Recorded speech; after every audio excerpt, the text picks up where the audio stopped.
Hello friends, आज की इस वीडियो में जो है हम आपको एनसीईआरटी गणित कक्षा 10 प्रश्नावली 1.1 का प्रश्न संख्या 4 बताएंगे। तो चलिए सबसे पहले प्रश्न को अच्छे से पढ़ लेते हैं, तब उसके बाद इसको सॉल्व करते हैं। तो प्रश्न है, यूक्लिड विभाजन प्रमेयिका का प्रयोग करके दर्शाइए कि किसी धनात्मक पूर्णांक का वर्ग किसी पूर्णांक m के लिए 3m या 3m प्लस 1 के रूप का होता है। तो चलिए इसको हम हल करते हैं। तो देखिए यहाँ पे लिखा गया है दर्शाइए कि किसी धनात्मक पूर्णांक। तो देखिए इसमें सबसे पहले हमें जो है किसी धनात्मक पूर्णांक को लिखना पड़ेगा। तो चलिए जो है इसको हम सॉल्व करते हैं। माना कोई धनात्मक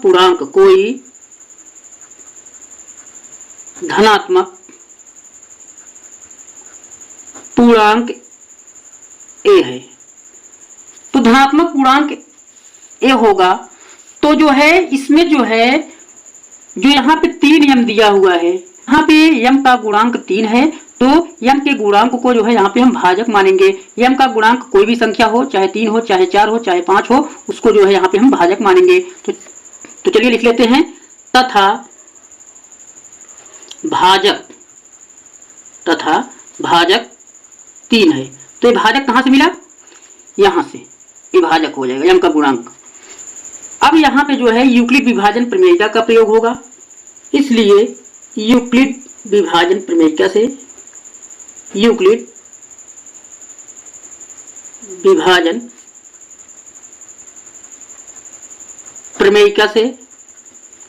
तो देखिए इसमें तो जैसे यहाँ पे धनात्मक पूर्णांक ए दिया हुआ है और यहाँ पे भाजक 3 दिया हुआ है, तो इसमें जो है 3 से भाग देना पड़ेगा। तो यहाँ पे हम जो है धनात्मक पूर्णांक ए लिख लेते हैं और इसमें जो है हम 3 से भाग दे देंगे, यानी कि भाजक 3 है। 3 से जब भाग दोगे तो यहाँ पे हमें भागफल q मिलेगा और शेषफल r मिलेगा। और जो r का मान होगा हमेशा भाजक से छोटा होता है। तो भाजक यहाँ पे 3 है, तो r का मान क्या होगा? इससे छोटा होगा, यानी कि 0 हो सकता है, 1 हो सकता है और 2 हो सकता है। यानी कि r का मान जो है हमेशा 3 मतलब भाजक से छोटा होता है। तो 3 नहीं होगा, यहाँ पे 0, 1, 2 ही होगा। तो यहाँ पर जो है तो हम जानते हैं कि भाज्य बराबर होता है भाजक गुणे भागफल धन शेषफल। तो यहाँ पे भाज्य ए है और भाजक 3 है और गुणे भागफल क्या है? q है और शेषफल क्या है? r है। तो इसको ऐसे लिख सकते हैं, a बराबर 3q प्लस r।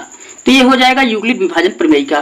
तो ये जो है यहाँ पे हम लिख लेंगे, तो a बराबर हो जाएगा 3q प्लस r हो जाएगा। तो यहाँ पे देखिए 3 स्थितियां बनती हैं। एक बार r बराबर 0 रखना पड़ेगा, एक बार जो है 1 रखने पड़ेगा और एक बार जो है 2 रखना पड़ेगा, यानी कि 3 स्थिति यहाँ पे बनेगी। तो r बराबर पहले हम 0 रखते हैं।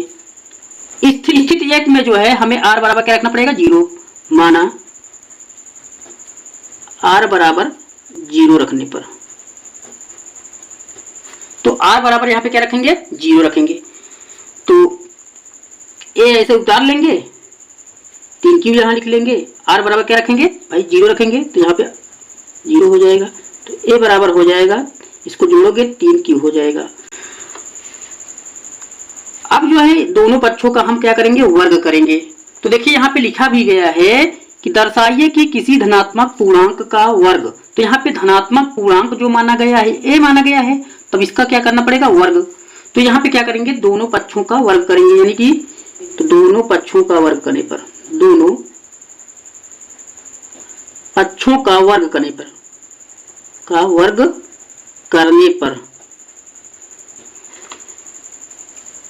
जब वर्ग करोगे तो a का वर्ग बराबर 3q का वर्ग हो जाएगा।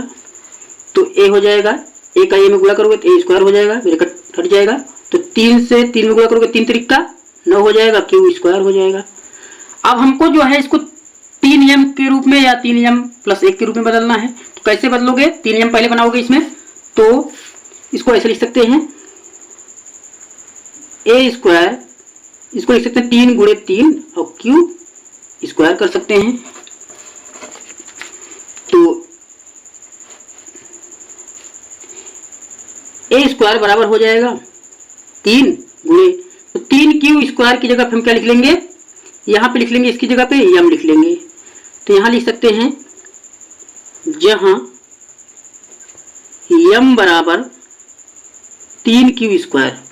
तो इसको ऐसे लिख सकते हैं, a² बराबर, इसका गुणा करोगे 3m हो जाएगा।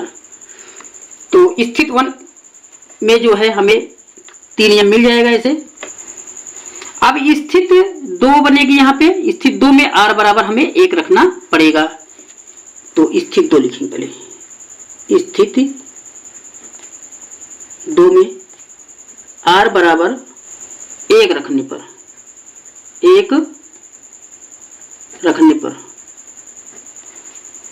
तो r बराबर क्या रखोगे, 1 रखोगे तो क्या यहाँ पे हो जाएगा। तो देखिए a लिखा है ना, a लिख लेंगे यहाँ पे। उसके बाद देखिए 3q लिखा है, 3q इसे उतार लेंगे और r के स्थान पे क्या लिखेंगे, 1 रखेंगे।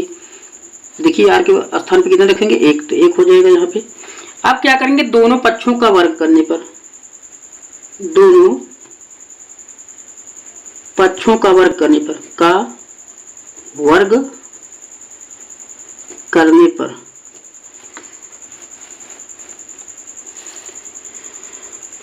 तो यहाँ पे 1 का वर्ग हो जाएगा बराबर 3q प्लस 1 का वर्ग, 3q प्लस 1 का वर्ग हो जाएगा।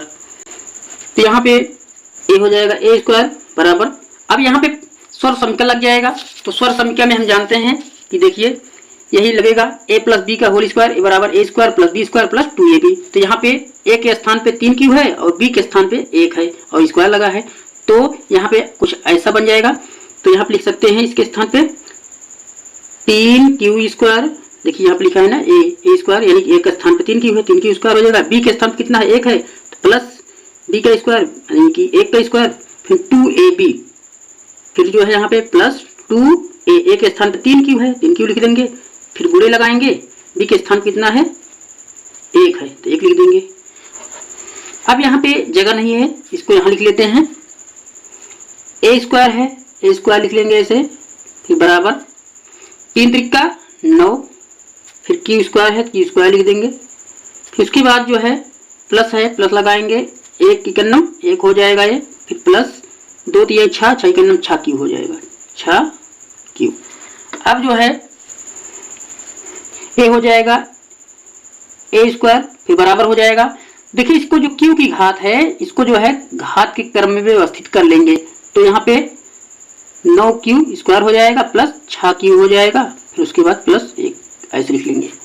अब इसको जो है हमें इस रूप में बदलना है, 3m प्लस 1 के रूप में। तो कैसे बदलेंगे, यहाँ पे a² लिखेंगे बराबर, तो इन दोनों में कॉमन क्या है, 3q कॉमन है, 3q कॉमन ले लेंगे। तो यहाँ पे 3q जब कॉमन लिया जाएगा तो यहाँ पे बचेगा 3 त्रिका 9 यानी कि 3 बचेगा और यहाँ पे q बचेगा। उसके बाद यहाँ पे प्लस 3 दूनी 6 यानी कि q से q कैंसिल हो जाएगा। अब उसके बाद यहाँ पे प्लस कितना बचा, 1 बचा। अब क्या करेंगे, यहाँ पे लिखेंगे a² बराबर, यहाँ पे 3 लिखेंगे। अब इतने के स्थान पे हम लिख लेंगे m, क्या लिख देंगे, m, और उसके बाद प्लस 1 है, प्लस 1 लिख देंगे। तो यहाँ लिख सकते हैं जहां m बराबर q और 3q प्लस 2 है, m के स्थान पे। इस तरह से द्वितीय स्थिति में हमें मिल जाएगा। तीसरी स्थिति को देखते हैं। तो तीसरी स्थिति में जो है हमें r बराबर 2 रखना पड़ेगा। तो स्थिति 3 में, स्थिति 3 में तो r बराबर 2 रखने पर, r बराबर 2 रखने पर, तो यहां पर r बराबर क्या रखना पड़ेगा, 2 रखना पड़ेगा। तो a है, a ऐसे उतार लेंगे, फिर 3q है, 3q ऐसे उतार लेंगे। अब यहाँ पे r बराबर क्या रख दीजिएगा, 2 रख देना है, 2 रख दीजिए। अब क्या करेंगे, दोनों पक्षों का वर्ग करने पर, दोनों पक्षों का वर्ग करने पर, का वर्ग करने पर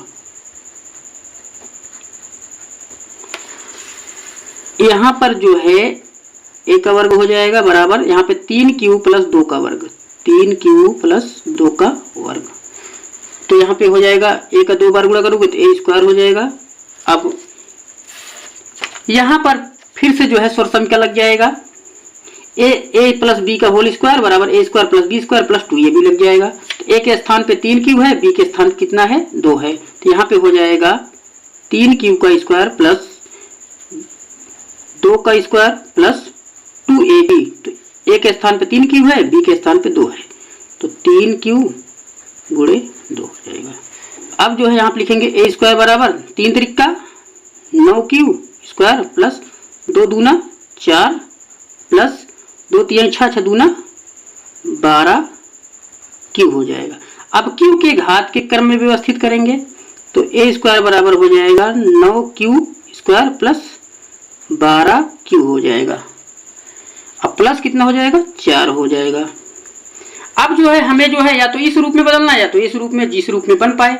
तो इसमें जो है इस रूप में बनेगा तो यहाँ पे 1 लास्ट में करना पड़ेगा हमें। तो इसको 4 को हम 3 प्लस 1 कर देंगे, तो यहाँ पे लिख देंगे ए स्क्वायर बराबर, तो यहाँ पे ऐसे लिख सकते हैं 9 Q square plus 12 Q plus 3 plus 1 कर देंगे। अब ए स्क्वायर हो जाएगा बराबर, इन तीनों में कॉमा देखते हैं, इसमें और इसमें और इसमें, तो इन तीनों में कॉमा 3 है, 3 कॉमा लेंगे तो यहाँ पे बचेगा 3 त्रिका 9 यानी कि 3 क्यू स्क्वायर हो जाएगा, 3 चौक 12 होता है यानी कि 4 क्यू हो जाएगा प्लस 3 से 3 कट जाएगा यानी कि 91 बार भाग जाएगा, 3 91 3 हो जाएगा। अब यहाँ पे प्लस कितना है 1। अब ए स्क्वायर लिखेंगे बराबर 3 ऐसे उतार लेंगे।